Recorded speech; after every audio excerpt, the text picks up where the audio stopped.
Slow down, let me gather my thoughts. No better way to start the show than with Pete Kavanagh, Hold On. The wise, the wide what's come round. We'll talk of forget-me-nots, the lows and highs, the knotted knots, lost and found. Give it all that you got. Read between the lines. Join up the dots. Gone to ground. Feels like I'm losing the plot. Turning tides. X marks the spot. Traveling through time. Lost in a dream. Forgetting your face. All that you mean. Moving my mind beyond my being.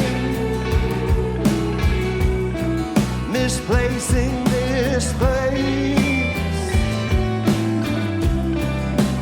Everything seeing.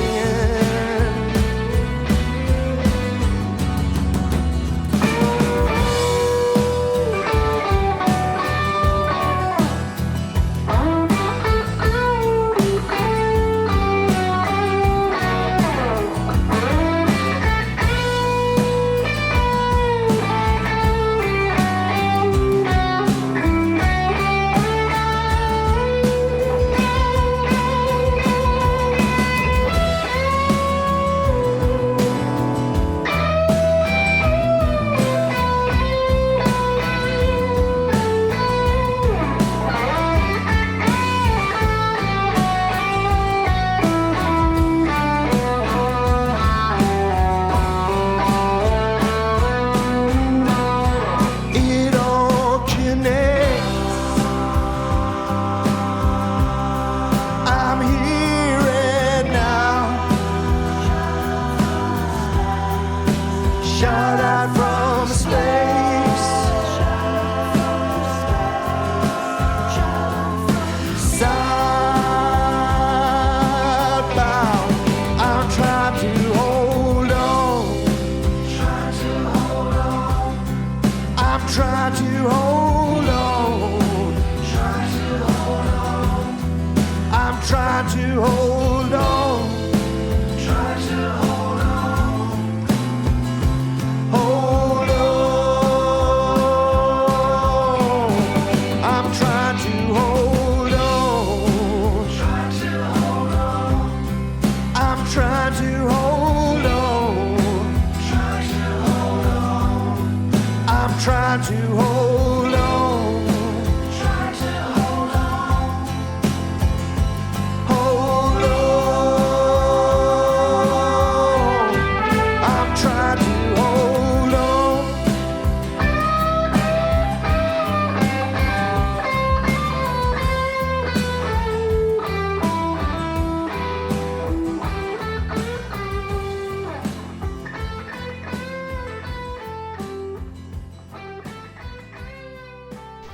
Welcome to Thought in the Corner with Keith Eastwood. Today we have a very special show, which is to raise mental health awareness. One pandemic is coming to an end. Everybody's getting back to normal. They're getting back on track. but unfortunately another pandemic still roars on. So a lot of the music in the show is going to be related to mental health, and we're also going to be talking to Matt Burke throughout the show, who is the author of the book My Head to My Heart, and he has his own podcast which is Magic Minds, where he does meditation and he talks about his own life experiences. So we're going to talk to Matt throughout the show, but of course this is mainly about the music, so we have some great music lined up. We have songs from Sean Mathews featuring Andrea Delaney. We have Nikki's Revenge, Michael Boudouris from Portland there, Anya Karin and Kenny Z, and who else do we also? We also have Patrick Crilly. But we're going to start out the show with some Bionic Rats. So this is Blame It on the Weather by the Bionic Rats. You said to me, yeah, well, whatever. And I said to you, we blame it on the weather. To rain or sleet or snow, we got a place to go to wash your cares away, to brighten up our day. And if you see me there, grab yourself a chair. We're down a load of stars and sit there giving up.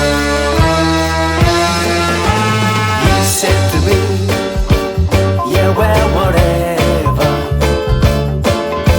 And I said to you, blame it on the weather. And if the sun did shine, we'd have to make the time to find ourselves a place to soak up those rare rays. And if you see me there, grab yourself a beer.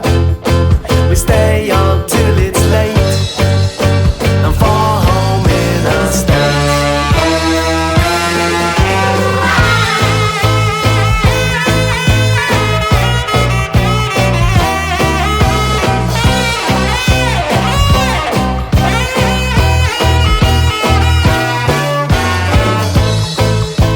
And ain't it good to know we got a place to go to wash your cares away, to brighten up our day. You said to me, yeah, well, whatever. And I said to you, we blame it on the weather. We blame it on the weather. We blame it on the weather. We blame it on the weather. Blame it on the weather. We blame it on the weather. We blame it on the weather. Blame it on the weather. We blame it on the weather. We blame it on the weather. We blame it on the weather. We blame it on the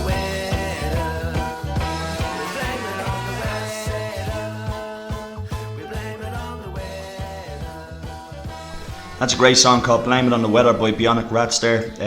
You can check them out on all the major stuff. You can check people out on Spotify, Bandcamp, YouTube, all that stuff, and all the music played on here. Everybody that's been played do have their Bandcamps, their Spotify, so go and check them out.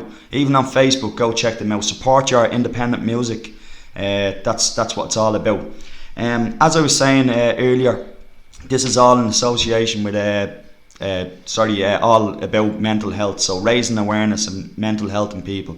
I was talking to Matt Burke during the week, and we recorded a little interview, so I'm going to be playing the interview throughout the show, which I'm going to play the first segment of the interview now with Matt Burke, so enjoy.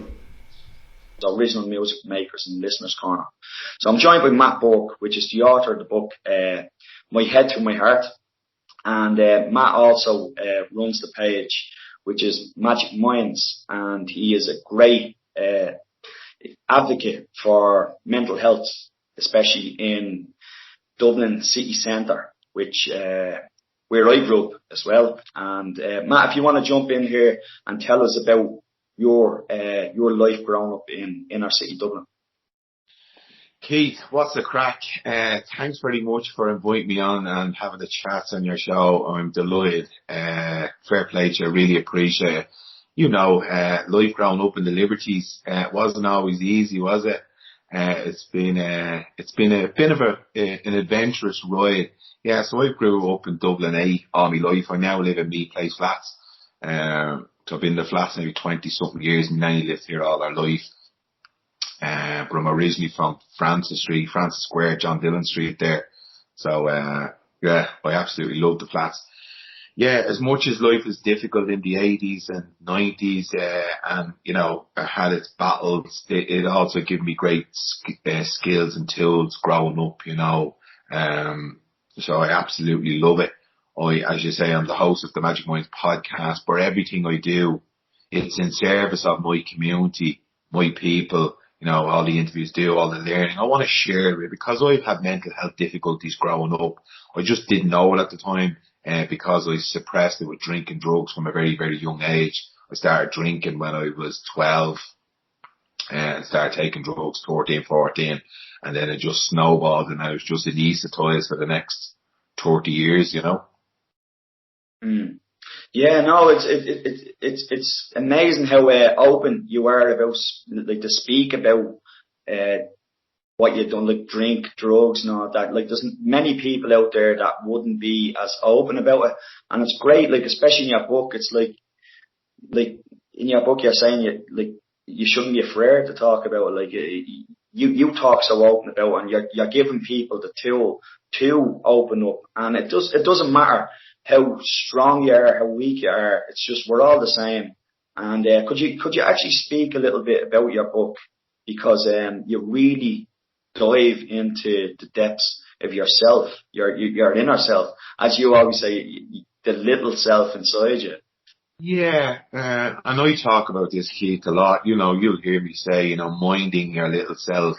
You know, if I was to start talking to people in our area about childhood trauma and, you know, pain, it just wouldn't wash, you know. I'd be like, oh, don't start with all that shit. And, you know, minding your little self is just a little bit easier to digest, you know. We can all relate to little self and it doesn't go too deep because my mates don't be going so fucking deep and, you know, yada yada. But mind your little self is enough for somebody to digest. Yeah, the concept around the book, you know, I didn't start it off writing a book. I didn't see myself as an author. Or, you know, I thought authors go off in a cave or up the mountains in a cabin and write for days and weeks. I just started writing in 2015, writing poems about things that were affecting my life. And they were all pretty sad, you know, pain, heartache, love, finding new people, breaking up with people. And I just kept collecting all these poems and then I made a video and about, you know, talking about, you know, trauma, and I was talking to my dad about writing a book, and this lady got on to me and says, I remember you as a kid, you used to go to Benno's, I fond memories of you. And I was like, fond memories of me? I was a fucking delinquent back then and all. And she goes, no, you're a lovely kid. It was lovely. And she says, I heard you saying you're going to write a book. And I said, that's my autobiography. I says, I'm not doing that right now. I says, but I am thinking of putting like a load of poems together that I wrote. And she says, whatever you have, send it over and I'm sure we can make up a book. So I was like, all right. So I had about 20 poems and all these quotes and wisdoms I collected, and, you know, I'd be reading stuff, Alyssa Gabor Mate or all these Maya Angelou and all these people I read. And I, like, as a coach, I beg, borrow and steal and create my own piece of art out of it that I can serve to the likes of you or Larry or Johnny that lives in the flats, or people that can digest it. If we start talking wisdoms and quotes like out of an intellectual book, people are like, oh, that's a bit too highbrow. Maybe this is just the way I see it, Keith. So I kind of said, I'll make it digestible for you and I, just in our terms and our way of understanding it. So she's like, yeah, that's all brilliant. Yeah, brilliant. It needs an introduction. And I was like, what do you mean an introduction? Tell me a little bit about yourself.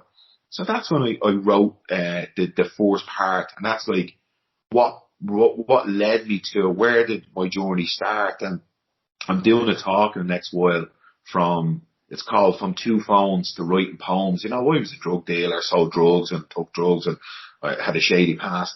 And I wrote the introduction based on that. I kind of set the scene. And it was also me tipping my toe into the water around revealing stuff, you know, that I did, whether wanting to take my life by suicide, my childhood trauma, sexual abuse and violence, my insecurities, my barriers to having a successful life outside mental health, you know, because I was encapsulated in it. Didn't know because I drank and drugs. But when I started taking those crutches away, when I went back to education, I started seeing the cracks in my arm. I started seeing the pain, the trauma that was caused by the drink or by the sexual abuse and the violence and my childhood growing up. So the first couple of the introduction kind of sets the scene, and then the book is around, you know, my poetry, and then it has a gratitude journal and tips and tools that I use to mind my little self and to look after us. So that's the book in a nutshell, I think. Yeah, which is amazing, and like it's great that you put it down for other people to relate and to help out, to help other people. Like that's amazing. And like your journey has been unbelievable, and to see you with that such positivity and what has come out the other side just inspires so many people out there that are feeling the way they feel, that there is light on the other side. That's amazing, Matt. Thanks for sharing your book there with us. And can I ask you, like, we're going to have a poem by Matt later on, which I'm looking forward to. We're going to share, because, as you know, this podcast is all based around sort of music and art and sort of like that. Can you give people an idea out there of inner city Dublin, the art scene, and what was like for you growing up? Like, if you were to say to your friends when you were younger that were like rebels, like, I'm after writing all these poems, you want to see me poems. So could you give people an idea of what was like then? I'm laughing just as you say that. You and I know what I'm going to say, but I just want to say one thing. I want to go back to part of the book which kind of segues into why you do this show. You know, I listen to all different people. I was listening to Brene Brown. She's a huge inspiration and teacher to me. And she was talking to David Kessler, and we're talking about moving from our head to our heart. And that's the title of my book. Through our hands, through creation, through art, through expression. And that's what I was doing. I was using my pain in 2015, and I was using creation. And people can use music, they can use paint, they can use improvised dancing, theatrics, flower arranging, whatever it is. It's a huge piece. We move from destruction by using creation. Creation prevents destruction. So that's a big piece I want, and that's why music's so good. And I know you use it so well for your own mental health space and your own healing. And you're a great advocate. And don't forget, Keith, you were a great inspiration to me. You used to send me lovely, kind words and tell me how much you like the work. And coming from somebody, which is going to bring us to where we are now in this conversation, coming from somebody of my area telling me my work is good, you gave me validation, you gave me affirmations. I was like, wow. He's one of my people. That's fucking deadly. You know, so I got great inspiration from that, and that inspired me to go on. But if you were like, oh, that's a load of bollocks and blah, blah, blah, like, I find that hard, Keith, you know what I mean? Because you're one of mine, and you speak and talk like me. When you have more hair, you don't look like me. So going back to your question, right? If I had said years ago, like, I was into things, I've been absolutely slated music. You'd be called derogatory terms, and I'm sorry if this offends anyone. You'd be called a faggot, queer, like the state, who do you think you are? Arts. Like, I have a pal that I used to go to school with, Mark Sheen was his name. He was in a band called The Script. He was a dancer. He was in boy bands. Only years ago I got people, oh, what's the story with Sheen? Have you seen him in years? He's a bleeding faggot. He's in this band and blah, blah, blah. And I used to have so much respect and admiration for him as he read all the books like Smash Hit, Big, MTV, MC Hammer. You know, from an early age, he was doing this in spite of all that kind of shit. He didn't care. And he went, look what Script are doing now. Look how successful he has been, you know. So, like back then, yeah, we would have got all that. now I'm writing poems. I'm writing, you know, from 2 phones to writing poems. I went from being a drug dealer to writing love and kindness poems. And, do you know what? I just love it, you know, but times are changing, I hope, and I hope it's a little bit more accessible for inner city kids. I think it is, that they can express themselves and find healing through art and creation and music and therapy, you know. Yeah, I have noticed a bit, not a bit, sorry, a lot more, that it has changed. The inner city kids are creating a lot more. And like, whether it's poetry, whether it's even rap, like I know a lot of them be into the rap now, but at the end of the day, rap is poetry, and it's great to see them using that, like, to take their feelings and put them out onto paper, or tell people how you're feeling.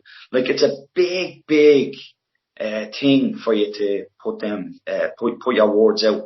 Yeah, it's expression. Yeah. It's expression, Keith. You know, if we don't express it, we repress it. You know, if we don't let it out, we push it down. That's where all my pain went down. Like, I used to play bopper with my feelings and emotions. Like, get down there, get the fuck down there. I'll be popping up here, pal. I'll take another point, I'll take another yoke, I'll take another sniff. Like, you know, social media has created a platform for kids to express themselves in the safety of their home, behind the screen, okay. But you know what? It is a platform. It is a way of doing it. Just like you are putting out these videos, I'm putting out stuff. So they're being inspired and they're inspired other people. So yeah, you were going to say something there, Keith, sorry. No, like, actually I'm going to jump on to what you said there, like, about social media. Now, social media is like a very, it's a fine line. It's a platform, as you said, and people can express themselves. But also, it can develop, like a lot of, like, anxiety with, social media, because, like, it's a constant. Like, a lot of people probably won't go to sleep and won't go to bed because they're up all night checking their phones.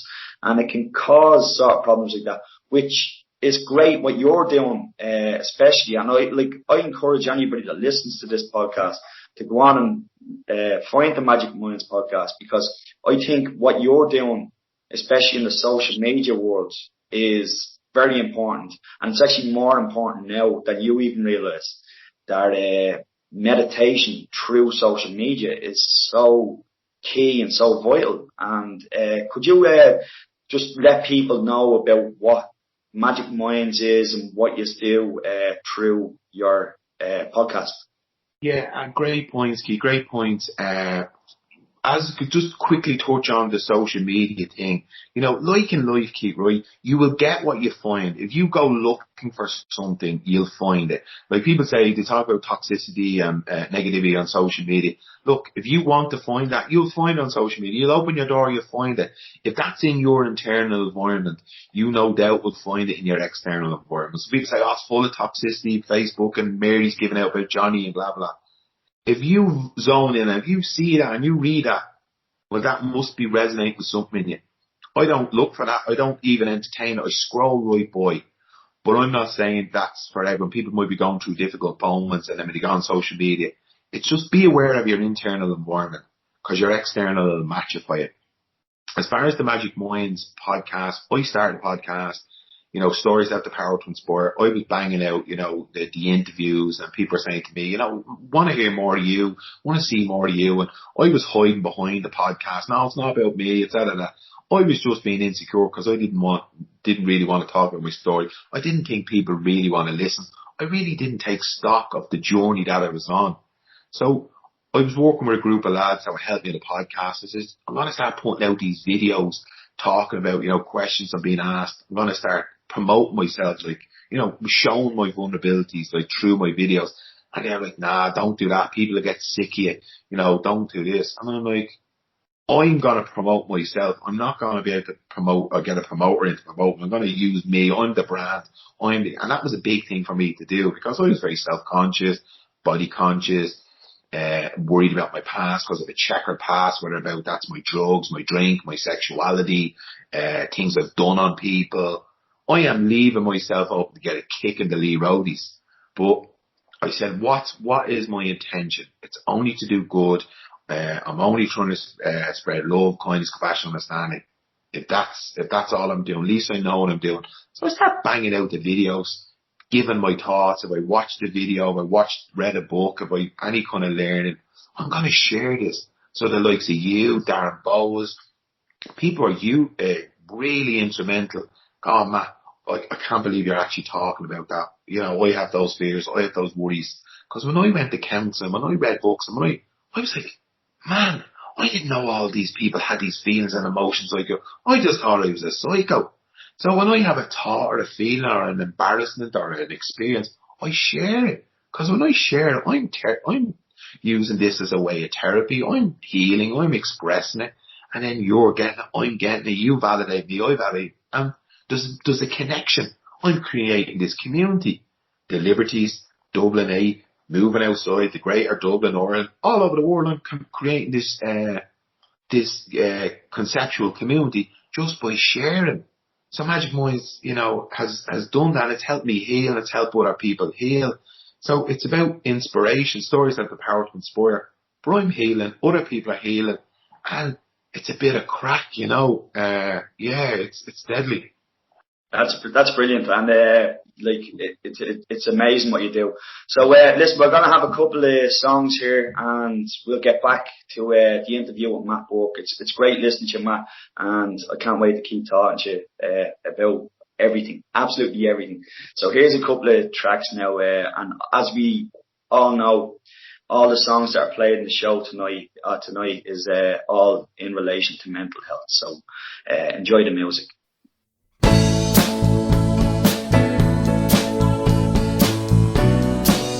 It's important to me that you know exactly how I feel. Walk with the weight of the world and down. I struggle to remember your telephone number, and I wrestle when I'm going to say it to you. Calculate the odds, the screen in this call, and I'm down.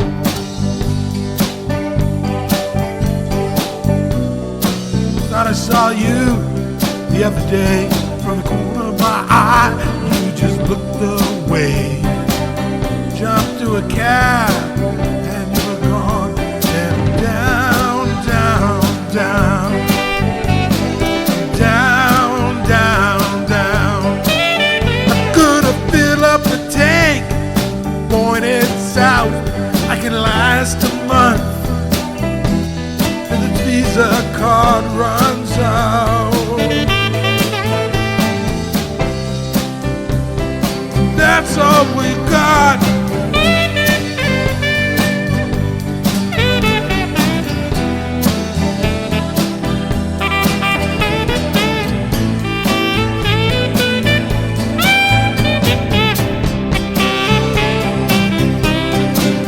I'm gonna fill up the tank, pointed south. I can last a month till this Visa card runs out.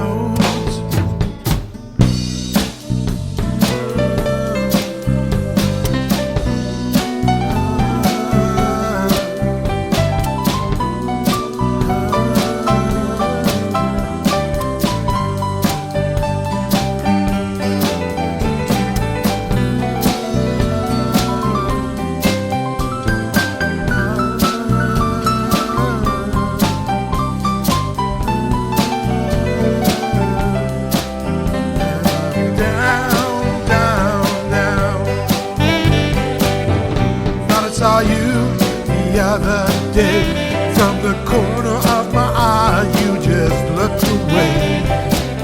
Jumped to the cab, it was gone. And down, down, down. I'm down, down, down. I'm down, down, down. Down, down, down.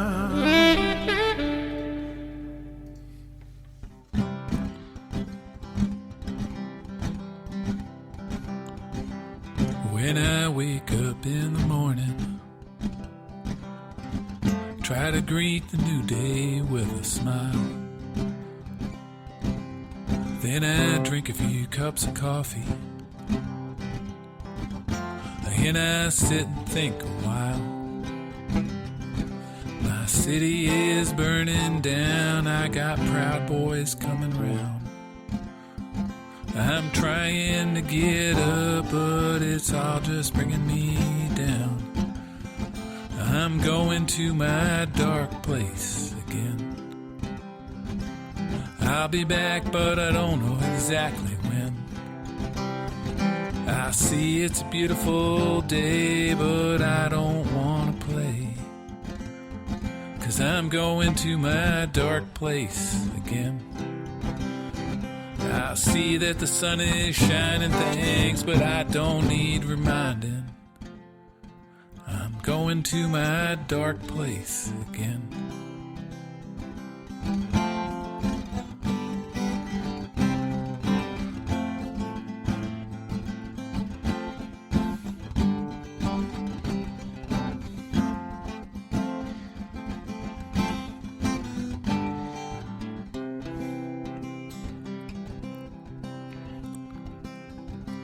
Sometimes things look a little better, and I think it's gonna be okay. I got too much information coming at me every day.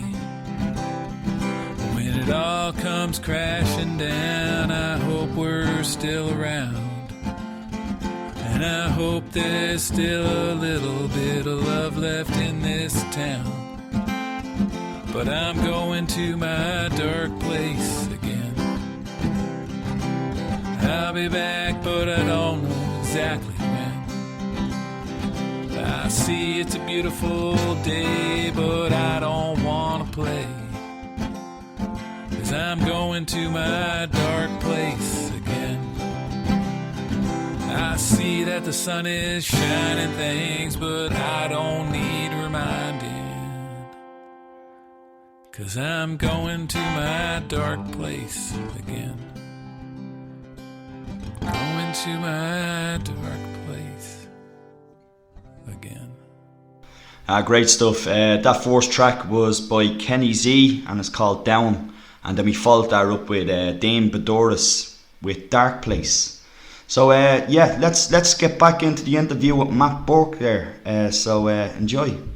Back into it because I let it out.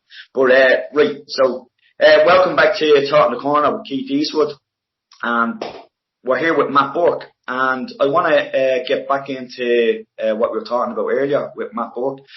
First question I want to ask you here, Matt, is where was the point when you turned around and said, this is not me, I have to change my life completely? Yeah, right, where do we?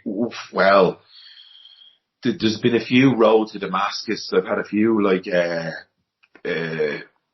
moments where I thought, shit, I have to make a change. One was when I went back to education. I was working on the scratch. I was working on doors. I was doing door work, 2007, and because the Celtic Tiger are kicking in the Mary, and I was doing a bit of door work, and I was on the scratcher, the labour, and I got a letter to go to the local employment centre, and basically they're going to pump money into me. You have to get a job, is what your man says. He says, I know you're trying to do a bit of door and you're doing a bit of this, but you got to get a job. So I had no leaving cert, no education, I failed all my exams. So I was like, oh, Jesus Christ. But he says, there's a course going in Inchicore, leisure management, personal training. You look like someone that does a bit of training. Would you be into that? I said, oh, yeah. He goes, you got to leave it. I said, oh, yeah. He rings me an hour later. He goes, you're telling me lies. You don't have a leave and you failed your leave. And he goes, I was great at telling lies back then. I was an absolute fucking spoofer. Chronic alcoholic, chronic fucking lawyer as well. That was a pivotal moment. And I had two phones at the time because I was banging out a bit of this and a bit of that. And that's where I had to say, this has to go. Because when I started the course and all, I got made class rep. was like, wow. I was like, what do you make of me, class rep? And your woman at the Karen Parkinson, she's the head of the program, Ken Friends. She was like, I think you're going to be good at this. And I was like, oh, bullshit. Like, that's just somebody just waffling and blowing smoke up my hole. But apparently I was okay at it. So that was a pivotal moment. But in regards to then, the drink and the drugs had to go then. If I'm doing this, I'm all in. So when that went, then all of a sudden the cracks started to appear. Oh, I didn't know I had anxiety. I didn't know I had fears. Like, I knew I was a fearful person, but I didn't know they were this much, because without the drink and the drugs, I was burying myself into the education. But then I got good at the education. I was, yeah, I'm actually good at this. No problem. I was getting distinctions, merits, blah. I was whacking the ball out of the park. So I went back on the gargle. And then, you know, I started doing the degree, went on sports science degree. And then I was in that, got the handle on that pretty quick, back on the drink, back onto the sniff. And then came off again. Then all of a sudden I started to see the cracks bigger and bigger, and I started working in with people, mental health. I was like, I can't be on this road if they're on this road. And I come off the other stuff and all. And then boom, I had an absolute meltdown. I was on the boat going across to England. My mate collected 7 bulldog pups, as I talk in the book. And I wanted to take my life by suicide. And he was like, Matt, you don't want to die. He says, you just want the pain to stop. And I said, I do. It's my best pal, spiritual mate, loads of brilliant mates. And he was like, you want the pain to stop, don't you? And I said, I do, Toy, I do. And he goes, plus, he says, the chance of you jumping there, it's fucking cold. You mightn't die. He says, we'll be fucking freezing. And you don't like the cold. And he says, that's even better. I said, it's even a better fucking thing. So, that was the big turning point really then. And I engaged in therapy, and I haven't stopped since, you know, I still engage, I read, and I do holotropic breath works all the while trying to heal and, just manage my mental health, you know, and still to this day I have difficulties, you know, mental health problems, panic, anxiety, you know, but I just have a few more tools to work through, and I don't use drink or drugs. I don't drink anymore. Yeah, no, that's amazing. And like, as you said, like, a lot of people do fog up the real inner sort of like problems, like with the likes of mental health and all, with a substance, which will be alcohol or drugs. And like, alcohol or drugs pretty much just numbs it, and it's not really you. You're never going to be really you if you're under a substance to numb the pain of true mental health. I just want to kick back on to back to what you said at the start, which was when you were doing the studying, when you started doing the studying, and you got that sort of like positive feedback of the person who was teaching it, and that completely sort of like changed your whole mindset. Like, having somebody in a sort of like a higher ranking position, like, I can't get the word out, but to turn around and say to you, like, you're really good at this, and like, do you think that could help a lot of people that were in those situations to have more of that sort of like people coming out and talking?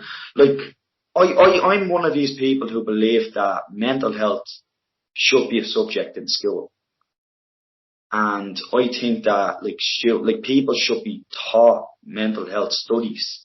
Like, I know this might be a bit controversial for anybody listening, but I think if you're gonna have religion in school, well, then it's only fair that you have mental health studies in school. Like, or even like, I don't think, because I was taught like kind of like bits of mental health sort of thing in religion class, but I think you should separate them and make it a full subject to itself. What would you say on that? Okay, so I'm going to jump back to what you said at the start about Karen Parkinson. Absolutely, like, take her out of it. So she's basically believing in me, trusting me, giving me the confidence, the assurance, the recognition, and that was gold to me. Definitely, I didn't acknowledge at the time was she's just blown smoke up me hole, blah blah blah. I was very judgmental of people. I didn't trust anyone because I just wasn't a trustworthy person anyway. I'd rip you off, rip girls off, rip anyone off, stole from people. So I was like, fuck her, what does she know? But then I noticed that I was doing well in college. I said, maybe I am. And then there's been other people like that, Keith, along the way, like my old manager, Dean O'Driscoll, and that really believed in me. Teachers like Jer Colleran in college, in my lecturer that I adore, believed in me and gave me, great advice and guidance. Like, it was so pivotal because as a kid, I didn't get that. Well, I didn't allow it in. My mum and dad loved me, but I didn't feel loved. They just didn't show me the love the way I needed it. They'd done it in other ways that just was alien to me. And then obviously my abuse and violence, I just didn't let any love in. I closed up, and the drinking of drugs, as you said, anaesthetised me and numbed me and put me shield up. As far as mental health, teaching and skill, 100% key. Yeah, like religion, mental health, but mental health is just not taught in schools. Like, it's so pivotal. Like, we're not even talking getting into the depths of it, even talking about feelings and emotions and, how they change, they come and they go. I didn't know that, you could go from happy to sad to fearful to excited all in 10 minutes. And I didn't know that we experience all those things as kids. I think it's got a lot better these days, but I think a lot more emphasis should be put in it. I don't know too much about education and schools now, but for sure it should be talked about. It should be normalised. That anxiety, fear, sadness, they're just part and parcel, just like excitement, happiness, shame. They're just all equal. There's no different. They all serve a purpose, But we definitely weren't taught when I was kids, and I really, really hope that it is, because it's so prevalent at the moment, specifically around COVID. Kids are seeing their parents that they've never seen before anxious and worried, and anxiety and fear and worry is contagious. Because if you see the captain of a ship shitting and losing their shit, you go, hold on, I have something to worry about. My mum and dad worried about it. Because I grew up in a home that was full of anxiety. My mom was a worrier and a panicker, and you ring on a Tuesday afternoon and she's like, what's wrong, everything okay? I was just ringing, I was just going to ask, would you do something for me? And I grew up as a kid with that. So kids need to understand that's okay for their mom and dad to be worried and fearful. It doesn't mean that everything's bad. So if we can make that normal in schools and make that a conversation, that's us. Yeah, I worry. I talk to my kids about crying. My little young one sees me crying, or she's seen me crying. My mom never let me go to funerals as a kid. She didn't let me see any pain. If I talked about anything bad or death, shut up, don't be talking about that in my house, blah, blah, blah. It was all shut down. So can we just open that up and let that be normal? Yeah, that's wrapped in bubble wrap, as they say. But my mother would have been the type, if everything was trapped wind. Oh, you need to fart. So if I went up to my mother and said, I think I'm having I think I'm suffering mental health, she'd probably say, it's okay, you probably need to fart. Sorry. But that was my mother, inner city mother. Everything's just, it's trapped wind. So listen, we're going to move on to a bit more music, and we're going to be come back and we're going to have some great poetry here from Matt Burke. So stay tuned on Talking the Corner with Keith Eastwood. We can pick up where we left off, leave ourselves with no doubt, keep our better sides out, with the hope that hope will give. We could try to hug that stranger, smile as they oblige us, rediscover kindness, with the hope that hope will give. We could open up the front doors, let the neighbors walk in, ask them how they have been,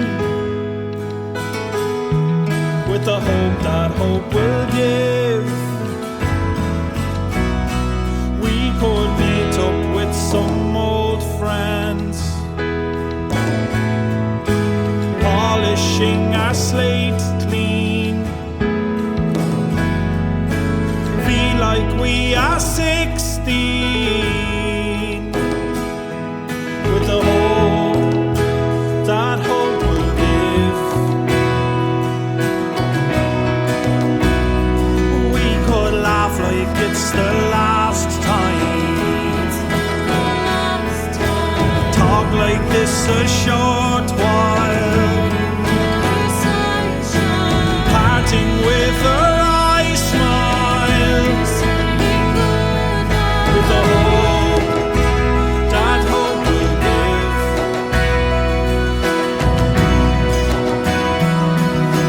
People will remember these extraordinary times, how we mustered up our patience as we waited in the lines.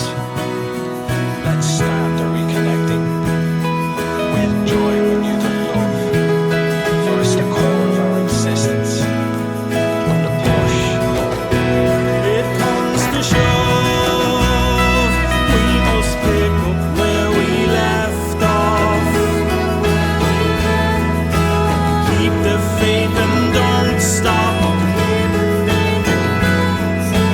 Never let the ball drop. With the hope that hope will give. That hope will give. That hope will give. That hope will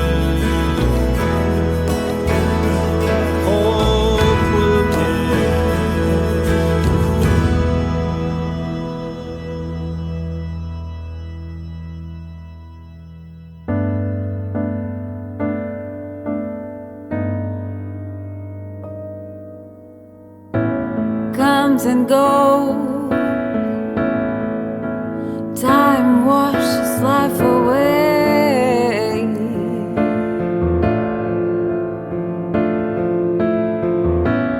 It's all an instant. Nothing is meant to stay.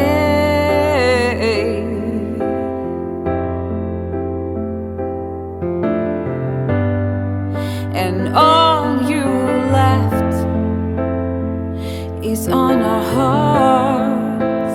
Every word, every whisper lives in us, lives in us.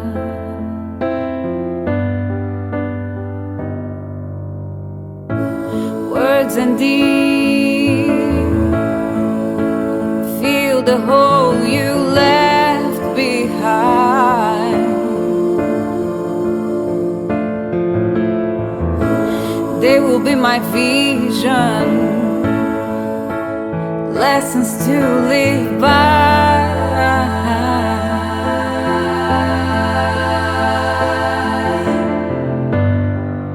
And all you left is on our hearts. Every word, every whisper lives in us, lives in us, lives in us, lives in us. Oh, there were never empty words. I could see what I could hear. I wanna live a life like yours, hold on with no fear. And all you left is on our hearts. Every word, every whisper lives in us, lives in us, lives in us, lives in us.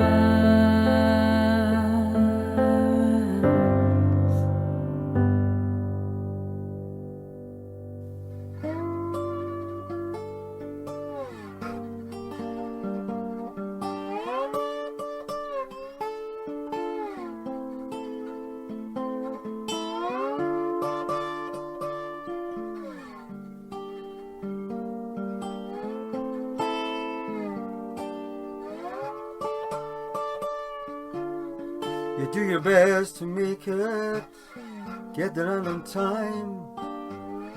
Put whatever you got left out there on the line. But some days it's harder, your spirit doesn't sound. Out there feeling lost and helpless, one man down. Standing up to face it, facing up to the truth. Not making excuses and not taking abuse. Some of us have our souls underground, feeling our way forward, yeah, one man down. You can make it through the week, get set for Friday night. Everybody's up for a good time, but you don't feel so right. You stay till it gets too much to take, everybody's feeling unwound. But you find every day has you, one man down. Standing up to face it, facing up to the truth. Not making excuses and not taking abuse. Some of us have our souls underground, feeling our way forward, yeah, one man down.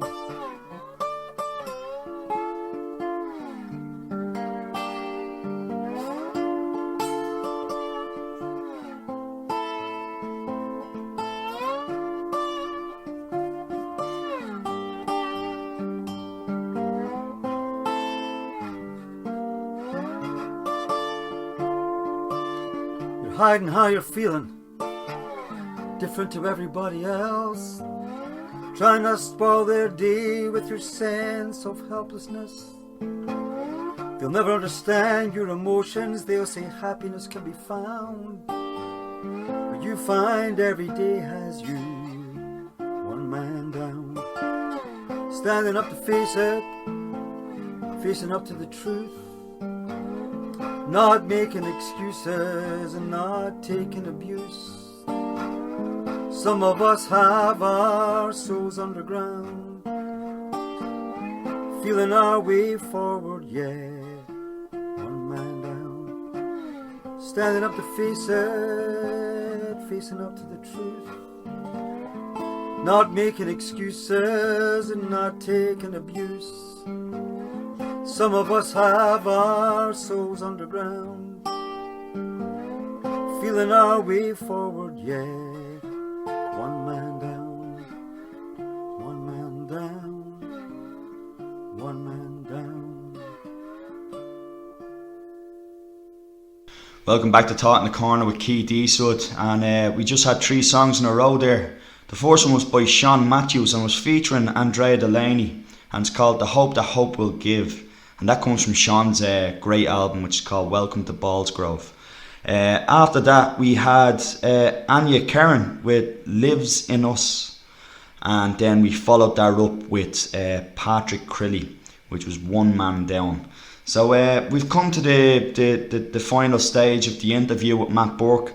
And just to let you know, Matt has, in his book, he does a lot of poetry. And you'll hear a great poem here by Matt. And then we're going to end the show with a song which is getting released. It's due for release on Friday, the 16th of July.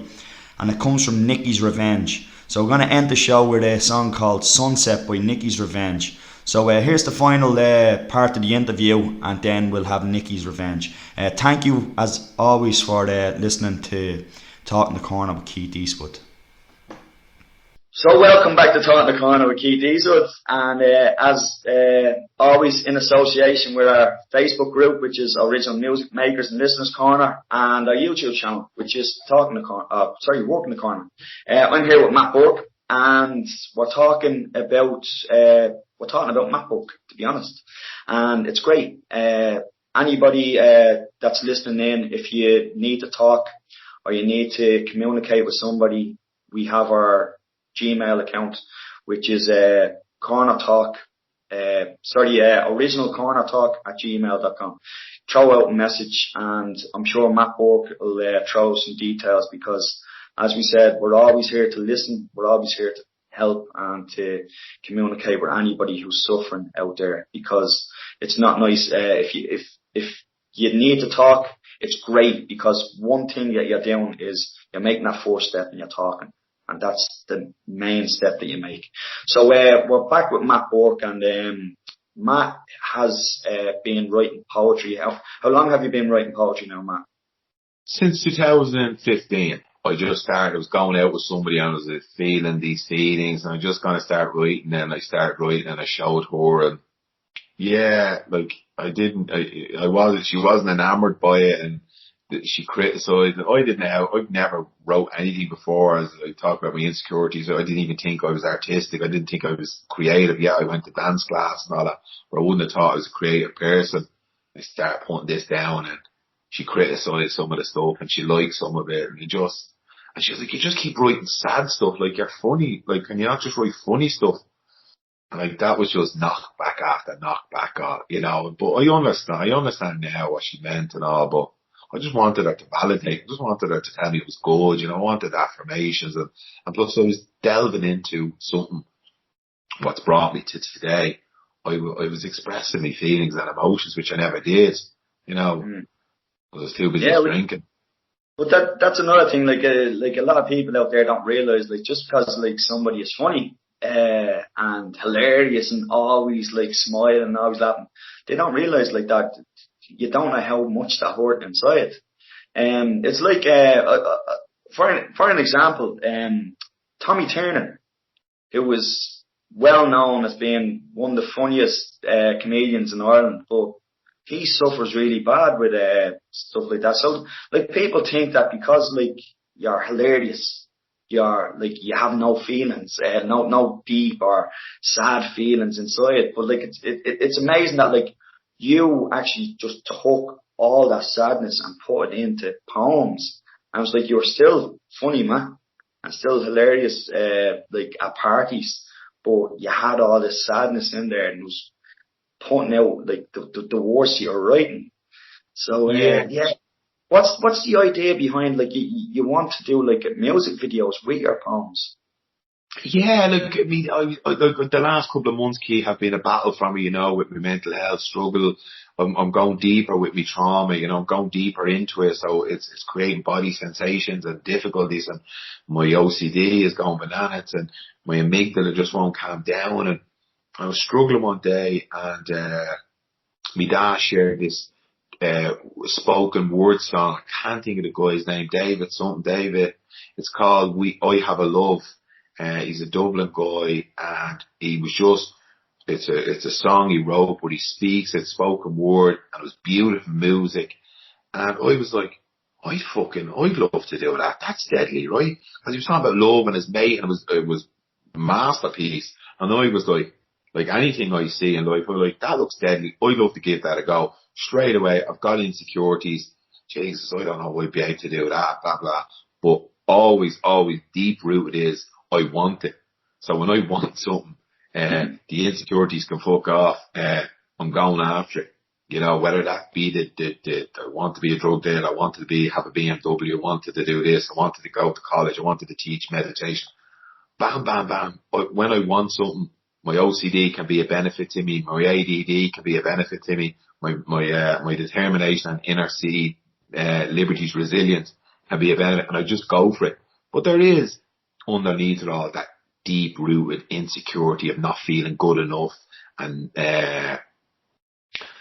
worry that, you know, I'll be judged, and then I go, nah, fuck that. Okay, let's give it a go. So I wrote a song, and I didn't write this for this. I just wrote it because when I see something, I want to do it. I get insecure, but then I go, fuck it, why not? Why can't I?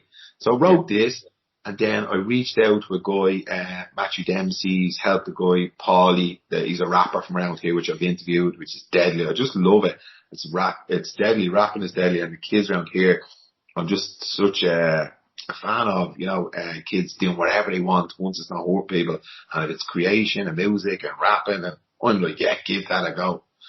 So I reached out to him. He said, yeah, he'd do it. My mate Andy's going to do the video. So I wrote the poem. We just haven't done it yet. But Matthew come up and he had a listen to it and he was like, yeah, we could do some of that. He says, get Andy to do the video and then I'll bring you into the studio. So it's going to happen. Just like the podcast, it's huge insecurities and fears and worries because I have no background in journalism or technical. I didn't know where a podcast even lived when I started off. I didn't know that you need a computer and a laptop. I just thought you just record shit. And now all of a sudden we've 100 and something interviews out. So, yeah, I just wrote this poem, Fuck It, Why Can't I? And, I love it. Sorry, but there's no better time to go into the poem now. So, Matt is going to read his poem now, which is called Fuck It, Why Can't I? By Matt Burke. And here's one, I'll share this with you, Keith, right? I was going to recite this poem. I was going to remember it and know it off by heart and yada, yada, yada. Because these insecurities in my brain, if you don't know your own poem, people think it's out of shy and blah, blah. And I'm like, nah, get the boat. And that's something I worked through. As a kid, I would have thought I was shy if I didn't know my own poem. No, I just don't have the greatest memory sometimes. So it's like, I'm not going to have memory off. I tell you the amount of times I forget lyrics in my songs. So I'm sure there's plenty of musicians that are listening in that have forgotten lyrics in their own songs. So this is not me. This is just a piece of work I wrote. This doesn't say I'm good or bad or indifferent. This is just shit that I wrote. And that's something I've learned over the years. These are just functions and events and things that happen in our life. It's not who we truly are. So that's a learning through my mental health training. So this is called Fuck It, Why Can't I? Fuck it, why can't I? I'm sick of this shit. Yeah, I get it. Life is hard and times are tough. But what I'm sick about the most is never feeling that I'm good enough. But fuck it, why can't I? Look at your man with his flashy watch and his Gucci tin of fruit. And me not a pocket piss in with me Air Max and me shiny tracksuit. But fuck it, why can't I? Or that lad over there in his 3 Series Beamer and his fake tan and his bulging chest. And here I am on my bike going nowhere fast, but I'm trying my best to work as hard as I can just to be a better man. But fuck it, why can't I? Jesus, would you listen to your one as she flexes her intellectual muscles, throwing out her cheesy mnemonics and rhyming off the periodic table, as I sit here with me head in me hands, feeling the weight of me inner city inadequacy label, while also trying to decipher the meaning of H2O, the square root, and the difference between protons and electrons as me confidence drains from me mind and down me spine. But fuck it, why can't I? Now would you look at this lad with his shiny bald head and his orange robe and his brown sandals walking around like his feet don't even touch the ground. Yeah, I sit here with all my will and might trying to listen and be still and learn how to meditate right. But yet I'm trying to grab the tail of me monkey mind who's running amok and is never kind. But fuck it, why can't I? So yeah, I'm sick of this shit. And I get it, life is hard and times are tough. But I'm just sick of never feeling good enough. So fuck it, why can't I? Yup the flats, yup the liberties. I love that. That's brilliant. Well done, Matt. Well done. I really enjoyed that. You sent it to me there the other day and I was blown away by it. And just sitting here now, I'm blown away by it again because it's so, it's especially like growing up in the Liberties myself and like I've seen that. Like you're speaking, like what you're saying in that poem, I've seen at first hand, right in front of my face. And I get it. I get it so much. And there's so many people in different parts of the world that are listening in that would see it in their own life and they get it too. And it's such a great message. And like, it wouldn't be the same if it didn't have fuck it in it. Because it's real like, fuck it, why can't I? Because it's just like, it's so powerful. It's powerful. Great words, amazing words.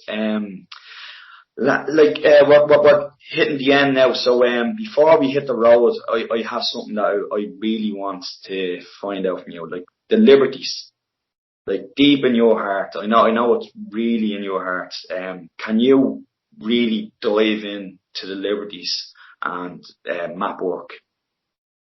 Oh, here, like I was on a holotropic weekend a few weeks ago, and I had this epiphany, like I was thinking about, I'm gonna go deep here or something, but thinking about trees, the leaf of the tree be nothing without the branch be nothing without the trunk and the roots, right? I believe everything I do, I'm an extension of the Liberties, right? The Liberties has been so good to me. It is so good. Yeah, I had shit growing up. I had a tough time, got beaten, sexual abuse, drugs, drink, blah, blah, blah. But it also given me resilience, character, personality, compassion, money, opportunities, like I've had it all. It's been fucking 4 seasons in a lifetime here, winds and rain and storms, but it's an amazing place. And the core value of the people and the Liberties is goodness, support, help, kindness, banter. It's a deadly fucking place. It really is. Like the girls in the job, like I went to I work in the National Rehab, and I went there with my own preconceived ideas and issues with people of middle class and people in these jobs because I used to wear Air Max and all that. But, that's all gone because I've lost my insecurity. I've let them go. Like, they love me for who I am. But I go there and I talk about the Liberties and they're like, it's like this fucking magical place. And then when COVID kicked off and you see flats doing bingo and fucking all these other things, raising thousands, I'm like, that's it. It's not just about getting a pair of dodgy snide Uggs down at the Liberty Market. Like, these are the people, like, they're just deadly people, and I'm so proud of it. And people have been good to me in the Liberties, they're honest. They take no shit. They call you out on your bullshit. Yeah, okay, not perfect. We all, like Ireland does, we brush things under the carpet. We're all trying to get along. But if you open your door and you need help at the flats, or you need help at the Liberties, you'll get it.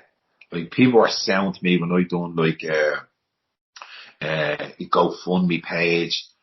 People are so generous to me. Like, my mates will give me stick. Oh, I see you're going back to Thailand this year on the money and blah blah blah. That's something I probably would have done years ago, but now I'm just like Jim Carrey, lawyer. I just have to tell the truth because I told so many spoofs out here. My dad's even ashamed. He said, "You used to be great for a dodgy deal and all." I said, "Dad, I just won't take discounts off people in shops now if it's not the owner." Says, because I don't want to get involved because it's a slippery slope. I'll fall back and snakes and ladders. But the Liberties is just deadly key. They're just sound people and just the work ethic, the honesty. Some people obviously not honest, but that's society at large. But just salt of the earth and talented. Really talented. And I go back to what I said, I'm just an extension of the tree, and that's why I like to represent, and I always give homage to the people around me, the people who support the podcast, me sidekick Andy, me pal, another Liberties man, the kindness you've given me, Darren Bowes, neighbours, and I sent my videos to my young one, and I says, "Is that me, love?" When I start, she says, "Yeah, that's you." Because if I push shit like that out and that I wasn't being authentic to myself, I'd absolutely get fucking torn asunder, wouldn't I, really? That. I know. I know, it's great. And, because to hear it from somebody, especially from the Liberties, is it's like a breath of fresh air, to be honest. You're not being fake.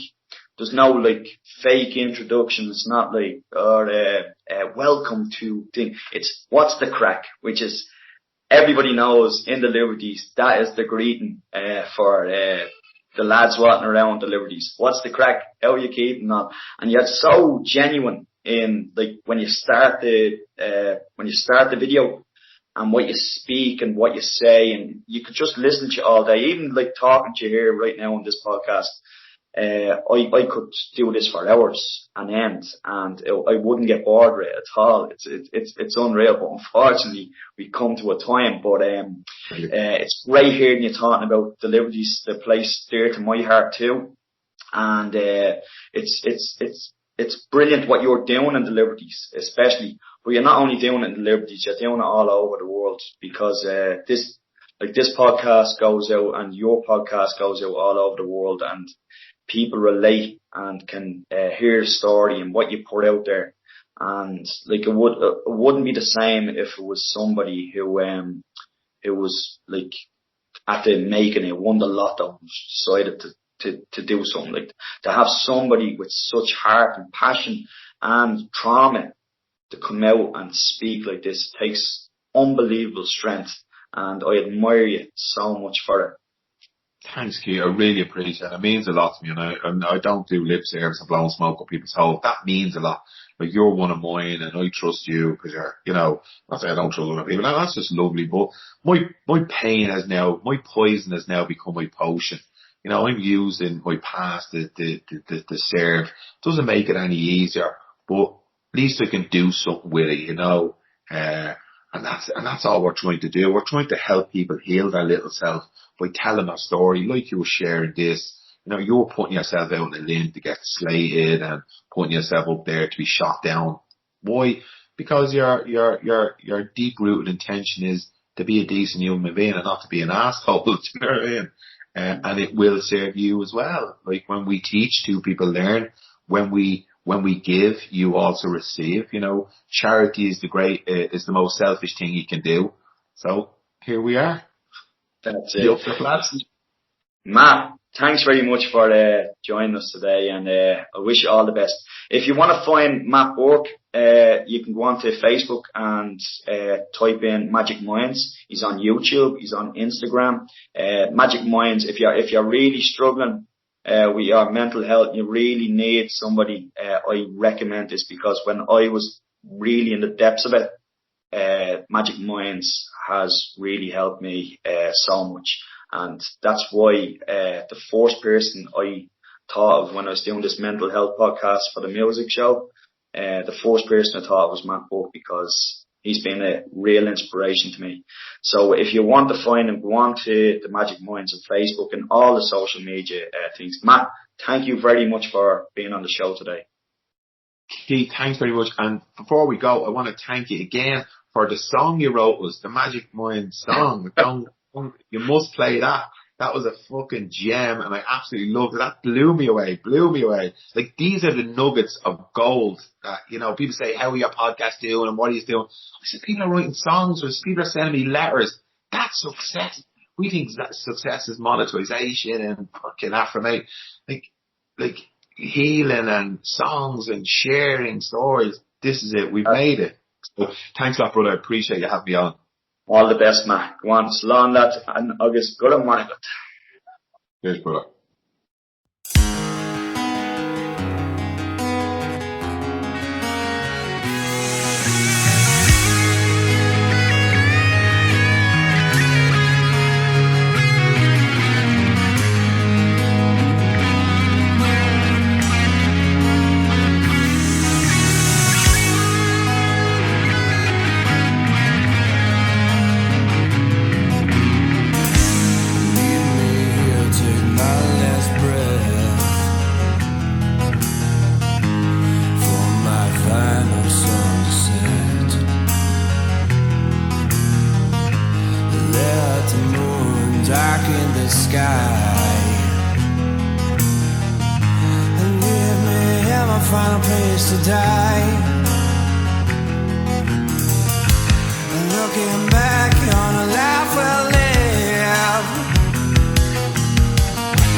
him and nothing left to do. He lost all hope, no more he could do. He turned around to face myself. As I said right back into my hell. All my former self. Where are you now? I need you the most. When I cried out, none of you heard. Screaming and crying, you left me in pain. But soon I'll be gone, the memories fade.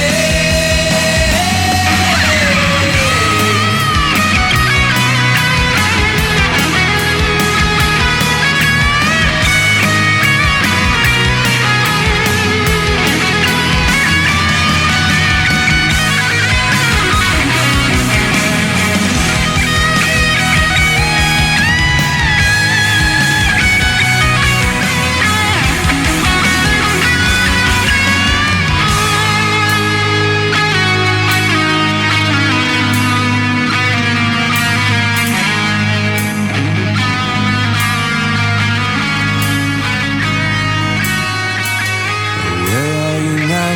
I need you the most. When I cried out, none of you heard. Screaming and crying, you left me in pain. But soon I'll be gone and memories fade.